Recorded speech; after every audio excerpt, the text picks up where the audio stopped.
That MSP कम से कम 1.5 गुना होनी ही चाहिए कॉस्ट की.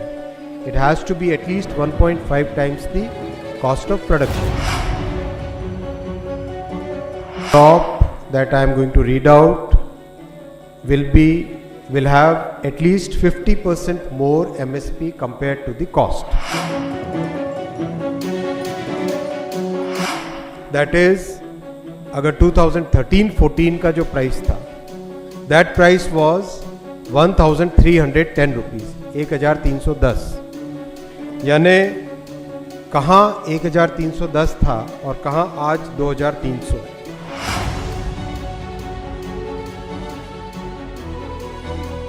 ਸਤਿ ਸ਼੍ਰੀ ਅਕਾਲ, ਮੈਂ ਕੋਮਲ ਚੜ੍ਹਦੀ ਕਲਾ ਟਾਈਮ ਟੀਵੀ ਵੇਖ ਰਹੇ ਸਾਰੇ ਹੀ ਦਰਸ਼ਕਾਂ ਦਾ ਸਵਾਗਤ ਹੈ। ਤਾਂ ਕੇਂਦਰ ਦੀ ਸਰਕਾਰ ਦੇ ਵੱਲੋਂ ਕਿਸਾਨਾਂ ਨੂੰ ਵੱਡਾ ਤੋਹਫਾ ਦਿੱਤਾ ਗਿਆ ਹੈ। ਦੱਸ ਦਈਏ ਕਿ ਕੇਂਦਰ ਦੀ ਸਰਕਾਰ ਨੇ ਸੋਨੇ ਦੀਆਂ 14 ਫਸਲਾਂ ਦੇ ਉੱਤੇ ਘੱਟੋ-ਘੱਟ ਸਮਰਥਨ ਮੁੱਲ ਯਾਨੀ ਕਿ MSP ਨੂੰ ਮਨਜ਼ੂਰੀ ਦੇ ਦਿੱਤੀ ਹੈ।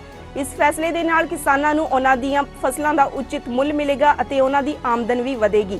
MSP ਵਿੱਚ ਝੋਨੇ ਦੀ ਜਿਹੜੀ ਕੀਮਤ ਹੈ 117 ਰੁਪਏ ਪ੍ਰਤੀ ਕੁਇੰਟਲ ਅਤੇ ਮੂੰਗੀ ਦੀ ਕੀਮਤ ਦੇ ਵਿੱਚ 124 ਰੁਪਏ ਪ੍ਰਤੀ ਕੁਇੰਟਲ ਦਾ ਵਾਧਾ ਕੀਤਾ ਗਿਆ ਹੈ। ਘੱਟੋ-ਘੱਟ ਸਮਰਥਨ ਮੁੱਲ ਵਧਣ ਦੇ ਨਾਲ ਕਿਸਾਨਾਂ ਨੂੰ ਉਹਨਾਂ ਦੀਆਂ ਫਸਲਾਂ ਦਾ ਉਚਿਤ ਮੁੱਲ ਮਿਲੇਗਾ ਅਤੇ ਉਹਨਾਂ ਦੀ ਆਮਦਨ ਵੀ ਵਧੇਗੀ। ਕਪਾਹ ਦਾ ਘੱਟੋ-ਘੱਟ ਸਮਰਥਨ ਮੁੱਲ 7121 ਰੁਪਏ ਤੈਅ ਕੀਤਾ ਗਿਆ ਹੈ, ਜਿਸ ਦੇ ਵਿੱਚ 501 ਰੁਪਏ ਦਾ ਵਾਧਾ ਹੋਇਆ ਹੈ। ਰਾਗੀ, ਮੂੰਗੀ, ਤੁਰ, ਉੜਦ ਅਤੇ ਮੂੰਗਫਲੀ ਦੇ ਤੇਲ ਲਈ ਘੱਟੋ-ਘੱਟ ਸਮਰਥਨ ਮੁੱਲ ਵਿੱਚ ਵਾਧਾ ਕੀਤਾ ਗਿਆ ਹੈ। ਕੇਂਦਰੀ ਮੰਤਰੀ ਅਸ਼ਵਨੀ ਵੈਸ਼ਨਵ ਨੇ ਕਿਹਾ ਕਿ 2 ਲੱਖ ਨਵੇਂ ਗੋਦਾਮ ਬਣਾਏ ਜਾ ਰਹੇ ਹਨ। ਸਰਕਾਰ ਕਿਸਾਨਾਂ ਤੇ ਧਿਆਨ ਦੇ ਰਹੀ ਹੈ ਅਤੇ ਆਰਥਿਕਤਾ ਦੇ ਵਿਕਾਸ ਦੇ ਲਈ ਕੰਮ ਕਰ ਰਹੀ ਹੈ। ਕੇਂਦਰੀ ਮੰਤਰੀ ਅਸ਼ਵਨੀ ਵੈਸ਼ਨਵ ਅਨੁਸਾਰ ਪ੍ਰਧਾਨ ਮੰਤਰੀ ਮੋਦੀ ਦੇ ਤੀਜੇ ਕਾਰਜਕਾਲ ਵਿੱਚ ਕਿਸਾਨ ਭਲਾਈ ਨੂੰ ਪਹਿਲ ਦਿੱਤੀ ਜਾਵੇਗੀ। ਉਹਨਾਂ ਕਿਹਾ ਕਿ ਮੰਤਰੀ ਮੰਡਲ ਨੇ ਸੋਨੇ ਦੀਆਂ ਫਸਲਾਂ ਦੇ ਉੱਤੇ MSP ਨੂੰ ਵਧਾ ਦਿੱਤਾ ਹੈ ਅਤੇ MSP ਨੂੰ ਮਨਜ਼ੂਰੀ ਦੇ ਦਿੱਤੀ ਹੈ, ਜੋ ਕਿ ਲਾਗਤ ਮੁੱਲ ਤੋਂ ਘੱਟੋ-ਘੱਟ 1.5 ਗੁਣਾ ਵੱਧ ਹੋਣੀ ਚਾਹੀਦੀ ਹੈ। ਤਾਂ ਸਰਕਾਰ ਨੇ ਸੋਨੇ ਦੀਆਂ ਫਸਲਾਂ ਦੇ ਘੱਟੋ-ਘੱਟ ਸਮਰਥਨ ਮੁੱਲ ਦੇ ਵਿੱਚ MSP ਦੇ ਵਿੱਚ ਵਾਧਾ ਕੀਤਾ ਹੈ। ਤਾਂ ਦੱਸ ਦਈਏ ਕਿ ਜਵਾਰ, ਝੋਨਾ, ਬਾਜਰਾ, ਰਾਗੀ, ਮੱਕੀ, ਤੂੜ, ਮੂੰਗੀ, ਉੜਦ, ਮੂੰਗਫਲੀ, ਸੂਰਜਮੁਖੀ, ਸੋਇਆਬੀਨ ਅਤੇ ਤਿਲ ਦੇ ਵਿੱਚ ਘੱਟੋ-ਘੱਟ ਸਮਰਥਨ ਮੁੱਲ ਦੇ ਵਿੱਚ ਵਾਧਾ ਕੀਤਾ ਗਿਆ ਹੈ। ਹੁਣ ਜਵਾਰ ਦਾ ਘੱਟੋ-ਘੱਟ ਜਿਹੜਾ ਸਮਰਥਨ ਮੁੱਲ ਹੈ 3371 ਰੁਪਏ, ਝੋਨੇ ਦਾ 2300 ਰੁਪਏ, ਬਾਜਰਾ 3625 ਰੁਪਏ, ਰਾਗੀ 4290 ਰੁਪਏ, ਮੱਕੀ 2225 ਰੁਪਏ, ਤੂੜ 7750 ਰੁਪਏ, ਮੂੰਗੀ ਦੀ ਦਾਲ ਦੇ ਵਿੱਚ 8682 ਰੁਪਏ ਅਤੇ ਉੜਦ 7400 ਰੁਪਏ, ਮੂੰਗਫਲੀ 3784 ਰੁਪਏ। ਤਾਂ ਇਸ ਦੇ ਨਾਲ ਹੀ ਸੂਰਜਮੁਖੀ ਦਾ ਜਿਹੜਾ ਮੁੱਲ ਹੈ 7260 ਰੁਪਏ, ਸੋਇਆਬੀਨ 4892 ਰੁਪਏ ਅਤੇ ਤਿਲ ਹੈ ਜਿਹੜਾ ਉਸਦਾ ਰੇਟ ਸਭ ਤੋਂ ਵੱਧ ਯਾਨੀ ਕਿ 9267 ਰੁਪਏ ਹੋ ਗਿਆ ਹੈ। ਤਾਂ ਪ੍ਰਧਾਨ ਮੰਤਰੀ ਨਰਿੰਦਰ ਮੋਦੀ ਦੇ ਤੀਜੇ ਕਾਰਜਕਾਲ ਦੇ ਵਿੱਚ ਪ੍ਰਧਾਨ ਮੰਤਰੀ ਨੇ ਸਹੁੰ ਚੁੱਕਣ ਤੋਂ ਬਾਅਦ ਕਿਸਾਨ ਸਨਮਾਨ ਨਿਧੀ ਜਾਰੀ ਕਰਨ ਦੇ ਲਈ ਸੰਬੰਧਿਤ ਫਾਈਲ ਦੇ ਉੱਤੇ ਦਸਤਖਤ ਕੀਤੇ ਸਨ, ਜਿਸ ਤੋਂ ਬਾਅਦ 18 ਜੂਨ ਨੂੰ ਪ੍ਰਧਾਨ ਮੰਤਰੀ ਨੇ ਯੂਪੀ ਦੇ ਵਾਰਾਣਸੀ ਤੋਂ ਪ੍ਰਧਾਨ ਮੰਤਰੀ ਕਿਸਾਨ ਯੋਜਨਾ ਦੀ 17ਵੀਂ ਕਿਸ਼ਤ ਵੀ ਜਾਰੀ ਕੀਤੀ ਸੀ। ਤਾਂ ਕਿਸਾਨਾਂ ਨੂੰ ਉਹਨਾਂ ਦੀ ਜਿਹੜੀ MSP ਹੈ ਉਸ ਦੇ ਵਿੱਚ ਵਾਧਾ ਕੀਤਾ ਗਿਆ ਹੈ ਤੇ ਹੁਣ 14 ਫਸਲਾਂ ਦੇ ਉੱਤੇ ਸੋਨੇ ਦੀਆਂ ਫਸਲਾਂ ਦੇ ਉੱਤੇ MSP ਮੁੱਲ ਦੇ ਵਿੱਚ ਵਾਧਾ ਕੀਤਾ ਗਿਆ ਹੈ। यानी दाल या तिलहन यानी ऑयल सीड और मक्का यानी मेज़, इसकी खरीदी सुनिश्चित करने के लिए नेफेड की बहुत अच्छी ऐप है। इस ऐप से किसानों के लिए अपने प्रोड्यूस को बेचना बहुत आसान हो जाता है। साथ ही साथ एक बहुत बड़ा इनिशिएटिव चल रहा है 2 लाख गोडाउन बनाने का। 2 लाख गोडाउन बनाने का देश भर में काम चल रहा है। देखिए, प्रधानमंत्री श्री नरेंद्र मोदी जी की तीसरी टर्म बहुत ही महत्वपूर्ण फैसलों वाली टर्म है।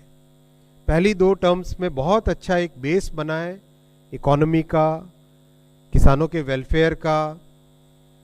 अब उसके आधार पर, उस बेस पर एक बहुत अच्छी ग्रोथ, बहुत अच्छी जंप ली जा सकती है क्योंकि बेस बहुत मजबूत बना है।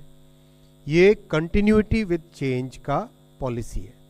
कंटिन्यूटी विद चेंज, कंटिन्यूटी है किसानों पे फोकस, कंटिन्यूटी है कि किसानों के हर इनपुट पे ध्यान देना।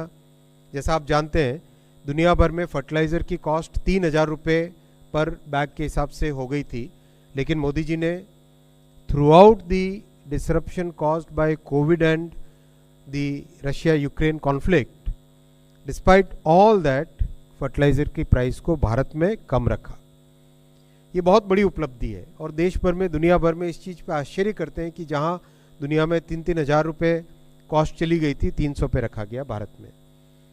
और हमारे किसान भाई भी इसको मानते हैं, हमारे राजनीतिक क्षेत्र में सभी कार्यकर्ता भी इसको समझते हैं। तो एक तरीके से जो खेती से रिलेटेड पूरा जो फ्रेम है, इसमें हर एक पॉइंट पे, बीज से बाजार तक हर एक पॉइंट पे एम्फेसिस दिया गया है, हर एक पॉइंट पे वैल्यू एडिशन का ध्यान रखा गया है। तो ये जो 2 लाख गोडाउन का अभियान जो चल रहा है, इससे किसानों को अपने प्रोडक्ट को सफिशिएंट टाइम तक, जब तक वो चाहें तब तक उसको स्टोर कर सके। और ये सारा का सारा कोऑपरेटिव सेक्टर में बन रहा है, कंप्लीटली कोऑपरेटिव सेक्टर में बन रहा है। जो प्राइमरी एग्रीकल्चर कोऑपरेटिव सोसाइटीज़ होती हैं, जो कि एकदम जिले से भी नीचे पंचायत के स्तर पे होती है, उसमें ये सब बन रहा है। यानी मिनिमम ट्रांसपोर्टेशन से अपने प्रोड्यूस को ठीक जगह पे रख सकें, टाइमली स्टोर कर सकें, साइंटिफिक वे में उसको प्रोसेस कर सकें, और जब ठीक टाइम हो, जब अपनी चॉइस हो, उस चॉइस के हिसाब से मार्केट में ले जा सकें।